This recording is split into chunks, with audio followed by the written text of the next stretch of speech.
Olá, meus irmãos, a paz do Senhor para todos.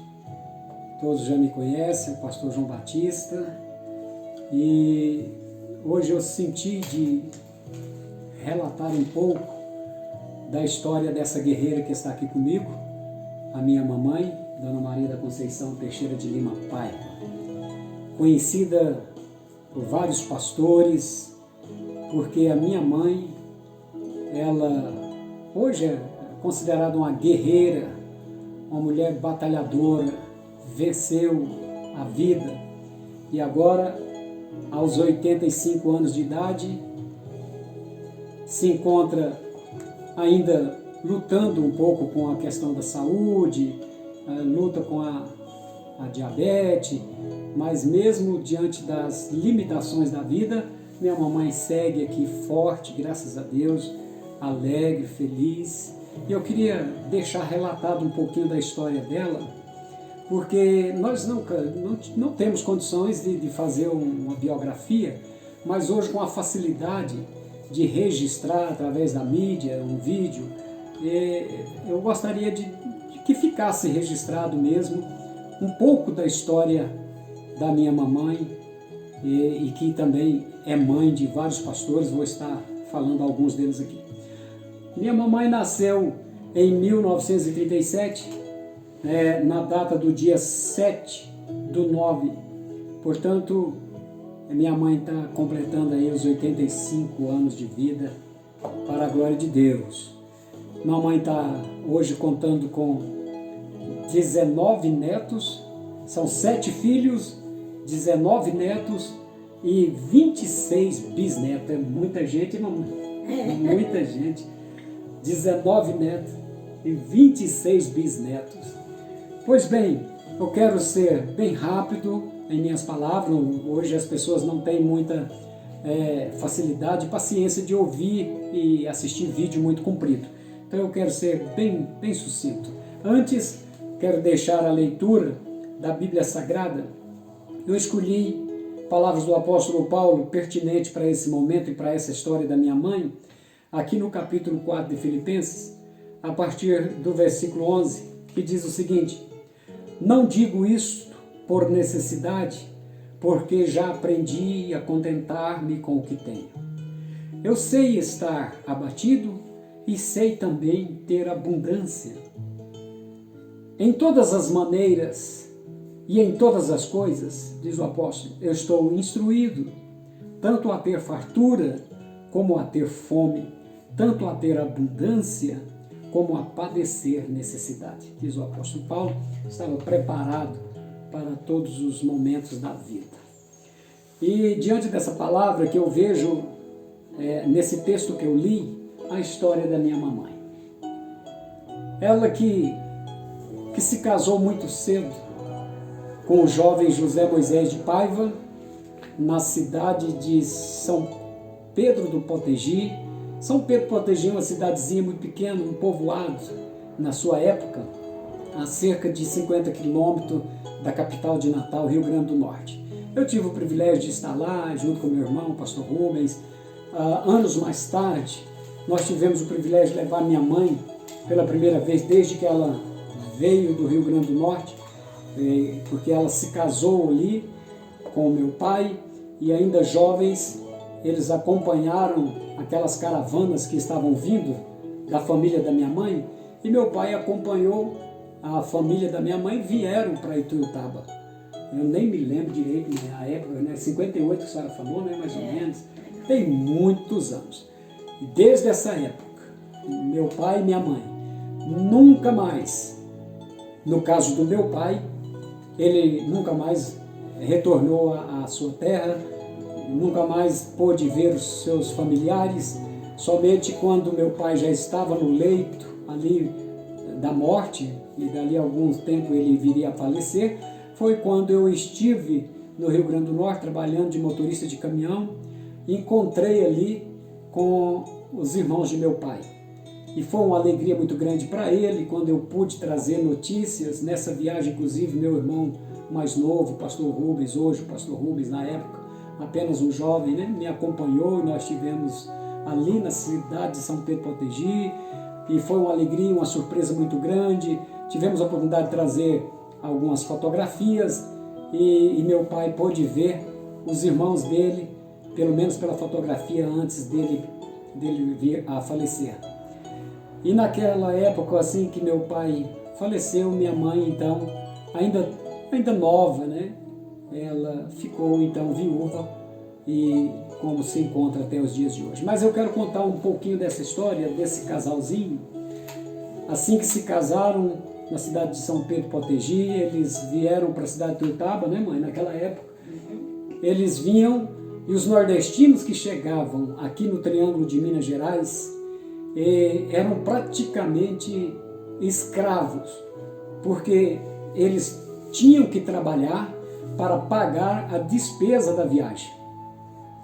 E meu pai, por sorte que ele conseguiu pagar a viagem, e ao chegar em Tuiutaba ele arrumou um emprego, foi trabalhar. Lembro que o papai trabalhou vivendo em Tuiutaba, depois muda para Campina Verde, né, mãe? E em Campina Verde a senhora morou lá muitos anos, e de Campina Verde ao Basto, é o que eu lembro mais ou menos. Mamãe também não consegue lembrar de tudo, mas na cidade do Basto foi aonde pela primeira vez eu lembro que meu pai conseguiu comprar uma casa, né? Tinha uma casa, e essa casa ele teve que vender depois para retornar para Tuiutaba. E então a vida do meu pai seguiu-se dali quando nós tivemos então começando a conhecer, que ele dizia, conhecer de gente, né? Foi quando eu consegui lembrar, o que eu tenho das minhas lembranças é de meu pai trabalhando de ferreiro na cidade de Tuiutaba, e na época exercendo a função de ferreiro. Ele aprendeu a fabricar ali, extrair do aço bruto e do fogo da bigorna. Papai fazia machado, fazia enxada, fazia cutelo, fazia as ferramentas braçais, e durante um bom tempo papai então trabalhou ali na cidade de Tuiutaba como ferreiro. Depois disso meu pai muda-se para a fazenda chamada Fazenda de São Vicente. Bom, ali nessa fazenda de São Vicente, então, aí me vem bem as lembranças, porque foi ali que nós fomos criados, os 7 filhos da minha mãe, e fomos criados ali naquele ambiente da fazenda. Meu pai na lida do gado, tirando o leite, cuidando da fazenda. Nós, uma família muito paupérrima, muito pobre, foi ali naquela fazenda que meu pai recebeu ali da parte fazendeira um espaço para ir fazer um ranchinho. Meu pai construiu um rancho de palha e com pau a pique, né, que é as madeiras, e ali naquele ranchinho de palha nós moramos muitos anos. Eu lembro da minha mamãe ali, meu pai, minha mãe cuidando da gente, muito aquela molecada, né, aquelas crianças tudo pequenas, papai trabalhando na fazenda, trabalhando nas roças. E ali durante 8 anos meu pai trabalhou sem ver a cor de dinheiro. Por isso que eu imagino hoje que esses homens que vieram do Nordeste, e não há como culpar ninguém, era o sistema naquela época, era a política da época, e chegavam como forasteiro aqui no Triângulo de Minas Gerais. Trabalharam o serviço de escravo, a exploração da mão de obra barata. E meu pai é obrigado a trabalhar só nessa fazenda, que eu me lembro, durante 8 anos. E ali quantas vezes eu chegava em casa com 8 anos de idade, eu comecei a trabalhando na roça com meus irmãos. No fim da tarde a gente chegava em casa, minha mãe estava ali preparando um restinho de arroz para a gente comer. E às vezes acabava as coisas de comer dentro de casa, nós tínhamos que ir no fazendeiro pedir para inteirar o mês. Quantas vezes o fazendeiro achava ruim ter que arrumar um pouco de arroz ali para a gente acabar de vencer o mês. Quantas vezes eu vi essa mulher no pilão, socando arroz, catando marinheiro, né, mamãe? Lavando roupa no batedor. Nas unhas, as mãos da mamãe, esses dias aí nós estivemos levando ela para dar uma olhadinha nas mãos dela. Essas unhas tinham marcas de agulha. Eu tenho lembrança disso, eu era muito pequeno, eu tinha por volta dos 7, 8 anos de idade, mas já tenho a recordação disso, que a minha mãe, ela costurava a nossa roupa com agulha, né, mamãe? Porque a maquininha que ela tinha, o papai teve que vender. Então a senhora costurava a nossa roupa na mão, né? Nós ganhávamos os panos, aqueles panos de açúcar, aqueles panos brancos de saco de açúcar. O fazendeiro, a esposa do fazendeiro dava para minha mãe. Então eles faziam camisa, faziam calça para nós. Era assim que a gente vivia ali e vivemos ali durante 8 anos.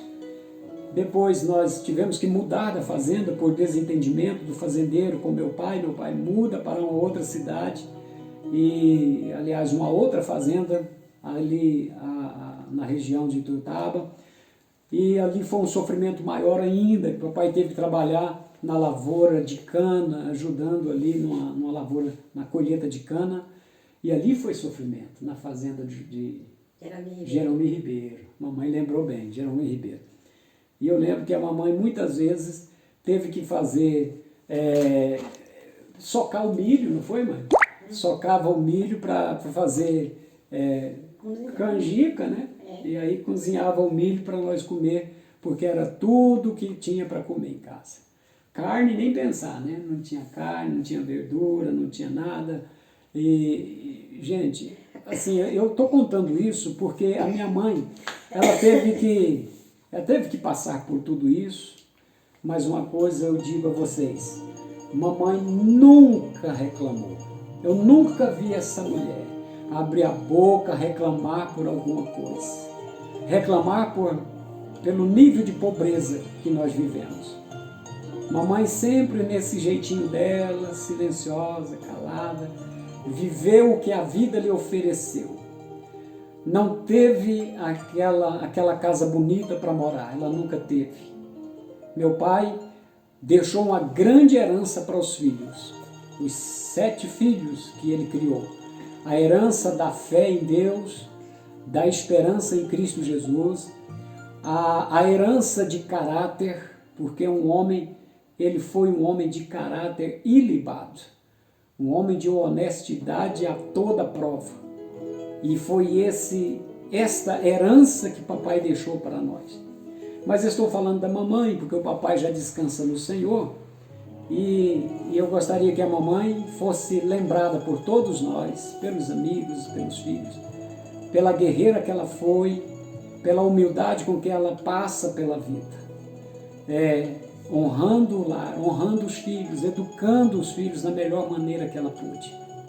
E assim, hoje eu fico pensando, minha mãe não teve uma casa para morar, sempre morando de favor, quando não estava pagando aluguel, quando nós conseguimos então ir adquirindo alguma coisa, na medida do possível, os filhos então começou a levar ela para morar com eles e conseguimos fazer uma casinha, primeiro foi eu, depois o pastor Zé Wilson, e então a mamãe vem se arrastando pela vida dessa forma. Mas a mamãe, quero falar dos filhos, minha mãe, ela teve 7 filhos com vida, né, mamãe? E duas que faleceu, né? Que foi a Maria Aparecida e a Raquel. Então, duas filhas que faleceram. Naquela época a dificuldade era muito grande. Eu imagino que essa mulher passou, né, não só pelo nível de pobreza que nós vivíamos, e até porque também não existia essa facilidade que se tem hoje, né? As mulheres, para dar à luz, às vezes tinham que recorrer a alguma parteira para ajudar, né, mamãe, a dar à luz. Então vamos lá, a mamãe, ela teve 7 filhos, vamos lembrar o nome, aonde estão. A mais velha, Maria das Graças, hoje ela é 2ª líder do círculo de oração, ocupa esse cargo na Igreja Assembleia de Deus em Campina Verde. Abaixo da Maria veio Francisco, meu irmão Francisco, hoje presbítero Francisco, pregador da Palavra de Deus, cantor, já gravou alguns CDs, canta maravilhoso, morando na cidade de Uberlândia. Depois do Francisco veio José Wilson, né? José Wilson, pastor da Igreja Assembleia de Deus há muitos e muitos anos, hoje dirigindo a Igreja Assembleia de Deus aqui em Catalão, estado de Goiás. Depois do pastor José Wilson veio a mim, pastor João Batista, que vos fala, servindo ao Senhor aqui na Igreja Assembleia de Deus, Campo de Araguari, hoje dirigida aqui, presidida pelo pastor Osmar Ferreira da Cunha, e apacentando uma das congregações, já chegando a 23 anos só aqui na cidade de Araguari. Depois de mim veio o pastor Rubens, que também é um dos dirigentes de uma das nossas congregações aqui na cidade de Araguari. Depois do pastor Rubens veio a minha irmã Arlete, né, mamãe? Pela ordem, a Arlete, esposa do pastor Josué, mora na cidade de Uberlândia, dirigente de uma das Assembleias de Deus ali. E por último, o caçula, o Elias. E hoje, presbítero Elias, da Igreja Assembleia de Deus, Ministério de Madureira, residindo lá em Tocantins, estado de Tocantins, na cidade de Colinas. Então a mamãe, ela tem hoje o privilégio de dizer que ela criou filhos, 7 filhos, e todos os filhos estão servindo ao Senhor, envolvidos na obra de Deus. Era tudo o que o papai queria, com certeza, que esta foi a resposta da oração do meu pai durante tempos que ele serviu a Deus, com muita oração, muita fé, muita dedicação a Deus. E o papai, com certeza, orou muito pelos filhos, e hoje esses filhos estão aí fazendo a obra do Senhor. A mamãe está aqui conosco ainda, atravessou a vida, como eu disse, com muita necessidade, passou falta de muita coisa na vida. Hoje a mamãe vive às custas de um saláriozinho, um salário mínimo, que ela recebe não de aposentadoria, mas do LOAS, né? E com esse salário a mamãe vai vivendo. Ela não tem vaidade nenhuma, como vocês podem ver, mamãe não tem vaidade, nunca teve vaidade. O cabelo da minha mãe, o cabelo dela batia aqui, olha, nas costas. E com os anos, os tempos passando, a falta de um tratamento adequado, o cabelinho da mamãe foi caindo, hoje ela tem pouco cabelo. Mas a mamãe não reclama disso, Ela está vivendo a vida, sei que ela vai completar a jornada dela, com alegria no seu coração. Os filhos, que nunca lhe abandonou, cada um dentro das possibilidades vai ajudando na medida do possível. E a mamãe está aqui, mamãe, se ela quiser falar alguma coisa para todos que vão assistir esse vídeo. Mas está bem, está feliz, tá, mãe? Tá bom, a vida está boa. Servindo a Deus. Toma insulina porque ela luta com a diabetes. Mas uma coisa eu falo, é isso aqui. Quando ela não está caladinha, ela dá um sorriso, como vocês viram aqui, mas ela está feliz. Nós estamos felizes por tê-la conosco, mamãe, sempre orando a Deus para o Senhor dar saúde para a mamãe, para ela, mesmo não tendo fartura, não tendo uma casa bonita para morar, não tendo roupa bonita para vestir, mas que ela tenha a alegria, a felicidade que muita gente não pode ter, tendo condição financeira. Mas o que é mais importante é a saúde da alma, é a alegria de viver a vida, e isso a mamãe tem. Estamos felizes e espero que vocês gostem dessa história e possa guardar como recordação para vocês e como exemplo de que vale a pena servir a Deus e vale a pena ser honesto, vale a pena viver. É o mais importante.